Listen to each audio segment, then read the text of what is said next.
Shalom Ibu Bapak sahabat terang hidup yang berbahagia dalam Kristus. Kita bersyukur kepada Tuhan karena Dia telah memilih kita sebelum bahkan dunia dijadikan. Untuk apa?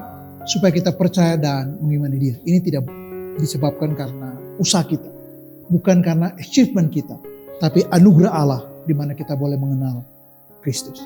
Kita bersyukur karena hari ini kita dapat kesempatan untuk membahas dampak broken home pada psikologi anak dan cara mengatasinya. Nah, broken home itu biasanya terkait dengan beberapa aspek. Tapi sebelumnya saya baca 2 ayat dari Filipi pasal 4 ayat 6 dan 7. Firman Tuhan, "Janganlah hendaknya kamu khawatir tak apapun juga, tetapi nyatakanlah segala hal keinginan pura Allah dalam doa dan permohonan dengan ucapan syukur." Ayat 7, "Damai sejahtera Allah yang melampaui segala akal akan memelihara hati dan pikiranmu dalam Kristus Yesus." Ya, jadi ada 2 hal di sini, yaitu janganlah kita khawatir tentang apapun juga, tapi kita berdoa. Lalu yang kedua ialah damai sejahtera Allah yang melampaui segala akal akan menjaga hati dan pikiran kita. Nah, anak-anak yang broken home itu biasa di rumah tidak bahagia. Mereka tertekan, mereka frustrasi, mereka tidak betah. Mengapa? Karena rumah itu sudah seperti neraka. Tidak ada kenyamanan di sana. Mungkin ayahnya pergi atau ayahnya pemabok. Ya, rumah itu begitu porak-poranda, begitu tidak beraturan, begitu kacau, chaos sekali di sana, dan menimbulkan frustrasi besar bagi penghuninya, baik ya anak-anak tapi juga mungkin pasangan. Ya, rumah broken home itu digambarkan seperti rumah yang tidak beraturan, tidak rule di sana. Semua sesuka-sukanya, dan ini yang parah ialah bahwa peran orang tua biasanya menjadi hilang di sana. Bisa jadi orang tua menjadi pemicu trigger atas suasana rumah yang seperti itu. Jadi anak-anak broken home itu biasanya karena mereka tertekan dan frustrasi dengan keadaan di rumah, mungkin kekerasan verbal, fisik, penantaran anak, ya, dan segala macam komunikasi yang buruk, suasana yang jauh dari bahagia, tidak ada fellowship di sana, tidak ada doa di sana, yang ada caci maki, yang ada ya kata-kata kebun binatang, sikap-sikap yang tidak seharusnya ada di pernikahan, itu ada di sana. Lalu menciptakan anak-anak yang broken home. Anak-anak broken home biasanya mereka ya tidak betah di rumah. Mereka ingin mencari lingkungan di mana mereka bisa bergaul, mereka bisa happy, di mana mereka bisa senang, di mana mereka bisa melupakan sejenak kisru dan ya mungkin hiruk pikuk di rumah yang tidak menyenangkan itu di tempat lain. Nah, kalau dia salah bergaul dan dia bergaul dengan anak-anak yang pemabok, alkoholik, atau menggunakan narkoba, ya beberapa anak nggak punya uang, mereka ngelem, mereka di lampu-lampu merah, ya mencari uang dan kemudian bergaul dengan anak funky dan kemudian menjadi rusak karena mereka tidak betah di rumah, mereka tidak nyaman di rumah, mereka tidak happy di rumah, mereka rasa dunia itu seperti mau kiamat karena suasana di rumah itu betul-betul kayak neraka dan mereka tidak betah. Kalau mereka betah atau bertahan itu karena mungkin takut untuk pergi, tapi tidak berarti bahwa dia kemudian aman di sana. Bisa sangat tertekan, mereka mungkin akan sedih, merasa hidupnya jauh dari berharga, hopeless, ya mungkin frustrasi, menjadi tidak stabil emosinya. Dan mereka kehilangan modeling yang baik dari orang tua. Karena orang tua dianggap lemah dan tidak mampu menciptakan sebuah kondisi rumah yang penuh dengan harmonisasi, kebahagiaan, penerimaan, ketulusan. Sehingga anak merasa bahwa orang tua mungkin tidak merasa memperhatikan mereka. Atau bagi orang tua, dalam persepsi anak, hidup anak-anak tidak ada gunanya. Sehingga itulah sebabnya kemudian menjadi tidak menyenangkan, mereka kabur dan mencari kehidupan yang mereka anggap bisa memberi kesenangan buat mereka. Iya, broken home itu sendiri sesuatu yang sangat mengerikan kalau kita dengar, apalagi kita alami. Saya mengalami itu dan ini yang saya ingin katakan. Bahwa ketika anak-anak mengalami broken home di rumah, biasanya prestasi akademik mereka menurun. Minat belajar nggak ada lagi, hilang. Kalau tidak menurun sekali, bahkan hilang. Mereka malas bersekolah, malas belajar, dan mungkin lebih banyak main. Ya, nah saya ingin mengatakan bahwa ketika dulu ibu saya meninggal dan ayah saya pergi, kami tidak punya siapa-siapa di rumah, dan ini membuat saya menjadi tertekan. Ya, prestasi belajar saya, untung saya masih lulus SMP, seharusnya tidak, karena nilai saya rendah, karena saya tidak pernah belajar. Saya sibuk membaca komik Asmara Kopingho, berjilid-jilid. Sekali baca itu bisa sampai 48 jilid. 1 minggu penuh baru saya pulangin lagi, lalu pinjam lagi, lalu begitu terus. Mana ada waktu untuk belajar. Motivasi belajar saya itu hilang. Semangat belajar saya itu hilang. Tidak ada niat untuk ke sekolah. Nggak ada PR yang saya kerjakan. Saya bahkan tidak belajar sama sekali. Bahkan lebih banyak saya mabal. Saya tidak pernah ke sekolah.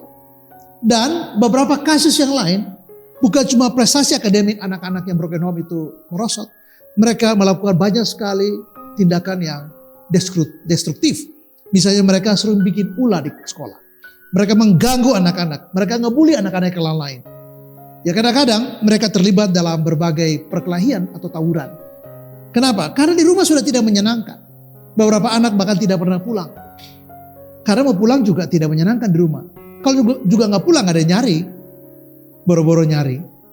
Zaman itu kan orang tua kan anaknya banyak. Jadi kalau 1, 2 tidak ada, nggak ada masalah buat mereka. Jadi boro-boro mereka cari. Jadi kalau anak tidak pulang nggak apa-apa. 1 nggak ada kan masih banyak. Kalau anak 8, 1 nggak ada masih 7. 2 nggak ada masih 6. 4 nggak ada masih 3. Jadi anak-anak mau pulang nggak dicari. Kalau sekarang ya anak cuma 1 cuma 2 nggak pulang, orang tua care di mana si Anu. Terlambat pulang aja orang tua cek. Nah itu yang bagus. Tapi anak broken home siapa yang mau cek? Siapa yang peduli? Nggak ada yang care, nggak ada yang peduli. Dan kalau begitu mereka bebas dengan kepahitan, kepedihan, frustrasi. Mereka kemudian bikin ulah di luar sana. Mereka seringkali melakukan tawuran dan biasanya jujur hanya sedikit yang masih bisa berprestasi, hanya sedikit. Kebanyakan itu akan sulit berprestasi dan yang lain nggak naik kelas, yang lain malah keluar dari sekolah dan sama sekali tidak bersekolah. Kenapa? Karena mereka sudah kebanyakan main, mereka mabal dan mabal itu menyenangkan. Jadi teman-teman yang mabal itu orang-orang ke sekolah, mereka pergi ke mall, mereka pergi kemana, mereka jalan-jalan kemana. Dan beberapa tidak pulang seperti saya bilang tadi. Kenapa? Karena di rumah suasana itu seperti neraka, jadi ngapain ke sana. Nah orang tua yang gagal untuk menciptakan peran atau disfungsional dari kehidupan ayah khususnya, menyeret anak-anak terluka. Dan anak-anak broken home itu biasanya mereka mengalami inner healing. Karena apa? Karena berat beban yang harus mereka pikul ketika usia mereka belum seharusnya menanggung beban itu. Jadi mereka terlalu dini, terlalu cepat, terlalu prematur untuk harus menanggung beban yang tidak mesti mereka tanggung. Cuma karena orang tua khususnya ayah gagal untuk berfungsi sebagai ayah baik. Sehingga broken home itu lebih banyak disebabkan oleh kesalahan orang tua yang tidak mampu menata keluarga, yang tidak mampu mengejar anak-anak, yang tidak mampu menciptakan suasana keluarga yang baik, yang kondusif buat anak-anak. Sehingga anak-anak mengalami begitu banyak frustrasi dan luka batin, inner healing. Karena situasi rumah yang betul-betul saya katakan tadi berkali-kali seperti neraka. Yang ada cuma frustrasi, yang ada cuma kejengkelan, yang ada cuma tekanan berat dan kemarahan. Orang tua yang tidak membangun hubungan yang baik dengan pasangannya dan anak-anak akan menciptakan neraka di dunia. Yaitu disebut dengan broken home dan nampaknya buruk buat seluruh keluarga.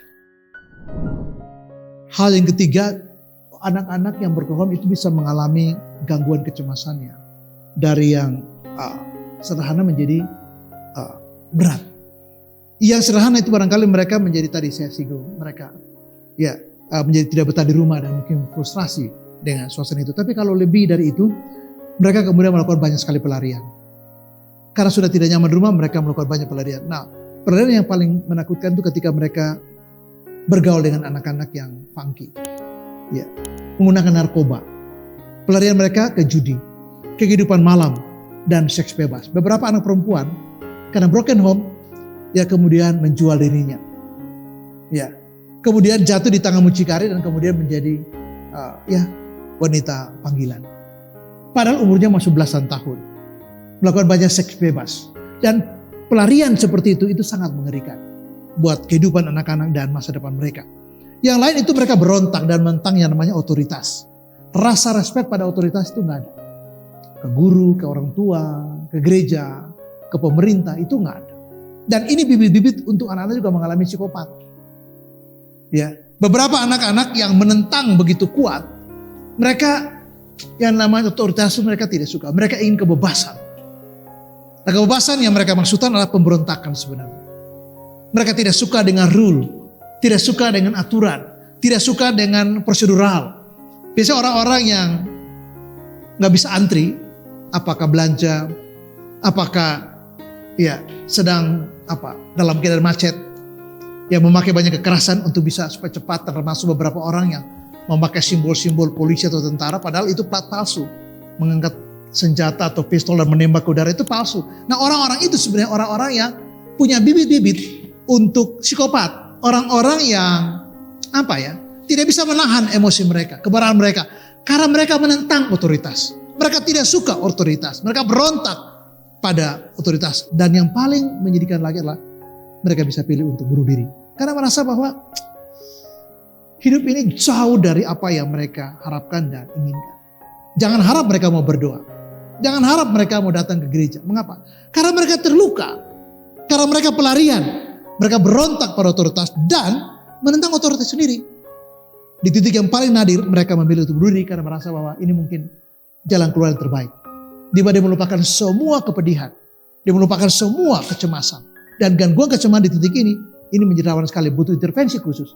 Sebab kalau tidak, dia akan benar-benar melakukan tindakan seperti itu. Dan banyak sekali orang-orang yang melakukan bunuh diri karena depresi dan gangguan kecemasan yang berat, gangguan mental yang berat. Karena di rumah itu seperti neraka sejak kecil. Dan itu membuat dia ingin segera pergi bebas dan bunuh diri. Menjadi titik yang paling terakhir untuk pergi dari semua tekanan hidup. Hal yang keempat, anak-anak itu sulit ditanamkan orang tua oleh rasa cinta. Hilang rasa cinta. Jadi mereka sulit respect juga pada orang. Berkembang bisa menjadi orang yang kemudian antisosial, sosiopatik. Anak-anak yang mungkin punya mentalitas manipulasi yang tinggi sekali. Ya, rasa tertolak itu, rasa tidak diterima. Kesepian, merasa kesendirian. Dan orang tua menjadi bukti dari referensi sikap seperti itu. Kenapa? Karena mereka lihat depan mata bagaimana orang tua melakukan hal-hal yang buruk sehingga rumah itu menjadi sekali lagi kayak neraka.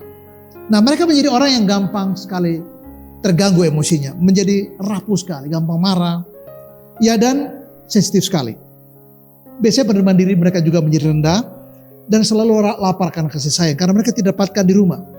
Beberapa orang takut untuk pacaran atau menikah karena sekali lagi bisa membuat mereka mengalami hal yang sama seperti yang mereka lihat di rumah mereka. Sehingga mereka seringkali menjadi orang-orang yang terlihat sangat sulit untuk bisa akrab dengan siapapun. Kenapa? Karena mereka sendiri sulit untuk memaknai atau menghayati atau memahami, apalagi menerapkan makna cinta, persaudaraan, kesepenanggungan. Dan anak-anak seperti ini ada bahaya, mereka bisa mudah menjadi radikalis. Karena ada kemarahan mereka, ada pemberontakan pada otoritas. Bahkan negara mereka bisa lihat dari sisi negatif saja. Ya, mereka bisa benci pada negara ini kalau melihat pejabat korup. Orang tua mereka susah sehingga mati. Mereka cari uang begitu susah.